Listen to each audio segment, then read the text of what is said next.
Hey guys, I'm with Mike from Five Lakes Garage. He's got a Toyota Tacoma also, and he's got a YouTube channel that you should check out. I actually first came across his channel about a year ago when I was researching cab mount shops on a Tacoma and how to fit 285s. That's right. And then I found out that he was local and off-roads at Uwharrie too. So I wanted to get in touch, go off-roading here, and tell me about your truck. Tell me about the mods that you have, because I know I've seen on your channel a 3.5-inch lift. Yes. Tell me about that. Well, it's a 3.5-inch rough country. I went ahead and got the one. There's two different types of 3.5-inch lifts. One is just the front end and you got lift blocks in the rear. I went ahead and got the leaf springs in the rear. Cost a little bit more, but I enjoy it so much more. Mostly because on a stock Tacoma, you have 2.5 inches of up travel between the bump stop and your leaf spring. So when you're on a lot of these cambers or hitting a speed bump, you're gonna hit it just about every darn time. I did go through a 3.5-inch lift so I can run the 285s. But like you said, we had to do a cab mount chop, which is right down here at the bottom. And what that, you can't see it because of all the dirt, because we are out here off-roading. But basically for that one, you got to cut out a big chunk, grind it all off, throw another piece of metal in there and actually weld it on. So, and that's just to keep it from rubbing some. Yeah. It still rubs a little bit, but it's not too awful bad. Now that video was what has been in the back of my mind on trying to convince myself that I need a plasma cutter. I was like, oh man, a plasma cutter. So what he needs to do is come on over to the shop and we're gonna cut the thing all to pieces. Awesome, sounds good. Yep. Tell me about your rock sliders. Okay, rock sliders. Obviously we're out here. This is a 140-inch wheelbase. I do have the long box on there, so we find these quite a lot. And only being a 3.5-inch lift, we don't have that much ground clearance. So I made them out of some 120 wall DOM tubing. It's about 1.75 inches.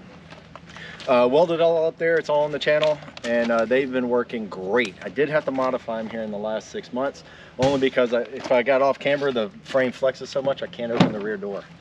So I had to fix that.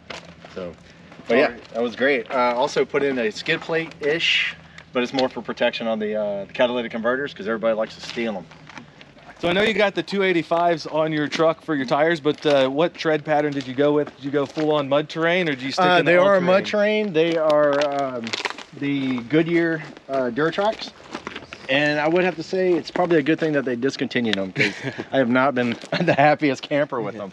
Dude, those were always the most popular in the Nissan Xterra world. Everybody talked about the Duratracs nonstop. Yeah, and when I first got them, they were great. Went off-road, they were great, but once they started wearing down, the noise factor went up to a power of 10. It was quite loud. Yeah. And also, since we're back here, you know, we got the Hooke road bumper.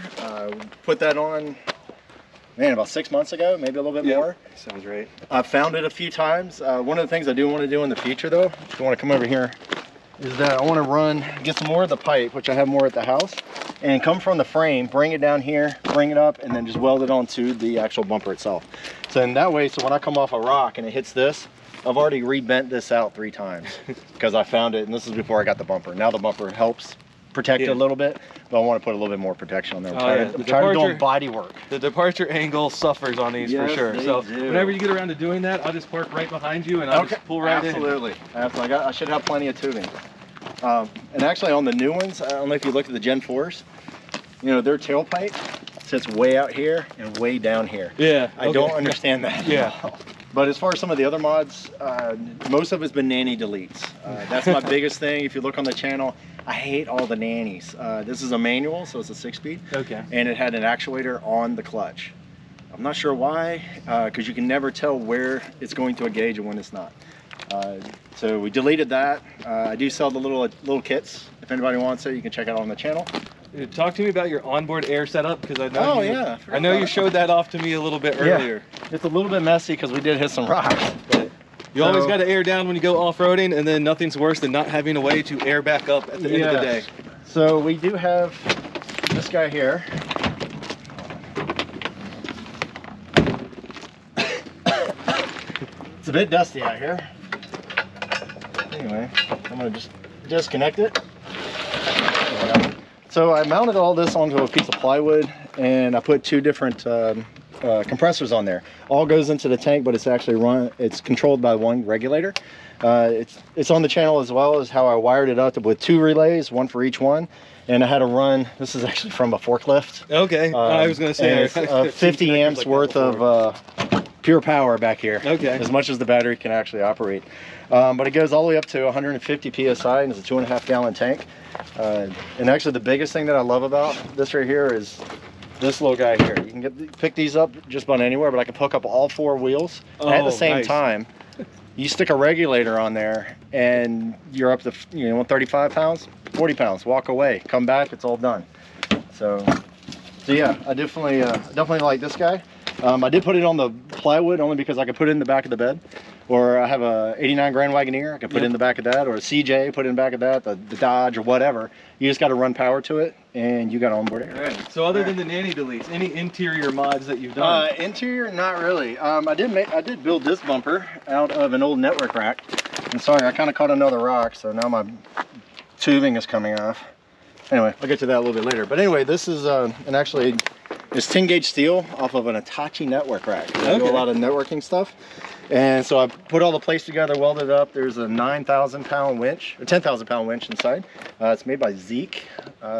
Just picked that off of Amazon. Yeah. And between the bumper, the winch, everything is only 70 pounds. So I don't have a lot of weight, because if you look at the wheelbase, where the wheels are in the front, that's a lot of lever action. So I try not to have too much weight way out there in the front, because then it'll be a little softer on the suspension. All right, so based on what you've done so far, what's next? Re-gear. Definitely need a re-gear. And also delete more nannies. That's right. All right, so based on your experience so far and what you've done, what would you have done differently? Any lessons learned to share with the groups? I probably would give it a bigger lift. Probably put some 35s on there, but there's so many modifications you need to do. Steering, the cab chop that we already did, yeah, we got to relocate that. The suspension in the front has to be redone. Stuff in the rear needs to be redone. Drive shaft. There's a lot of things, but you never know. Maybe we'll get some really good sponsors and not have to worry about it. Sounds like a lot of content, a lot of projects that you can share with everybody. Get a Tacoma. You got plenty of content. Yeah, definitely looks good. So appreciate you coming out, meeting me out here at Uwharrie. Thanks for the invite. It's been fantastic. Testing out our rig. So this is Mike from 5 Lakes Garage. Go check his channel out. Thanks for watching. Like and subscribe if you enjoy the content of this video, and we'll see you in the next one.